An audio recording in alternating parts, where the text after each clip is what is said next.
John came to me as an example, and we did this exercise, and there's a series of questions I take advisors through about the size of the firm and clearing relationships and how they want their tech stack to feel and the vibes of the firm or culture fit that might matter, etc. And we come to this formula of risk tolerance plus risk capacity plus goals is going to help us find a place on this spectrum. John was on the back nine of his career. He had a pretty low risk tolerance because of that. His wife was still working, but they wanted to be able to retire in the next 6 years, according to his plan.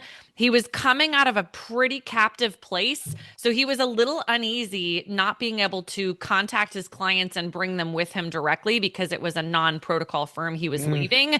But he did want to have some autonomy. He did want to have a little more creative freedom. And so we put him here on the spectrum and we found it's a large broker dealer, but specifically at the broker dealer, an ensemble practice where he was able to come in, still maintain ownership, have a succession plan in place, not take on a lease, not take on any staff costs. That was all provided by the team that he joined. And that was the right fit for him. But if you go to the next slide, the example of Kate, Kate was coming out of an RIA where she was an employee and she was bringing in clients right and left. She would go to get her nails done. She'd come back with a client and they kept moving this opportunity of being a partner in the firm for her. So as we assessed her risk tolerance, risk capacity, her husband had a great job. They were going to sell their house in Portland and they were mobile to move anywhere.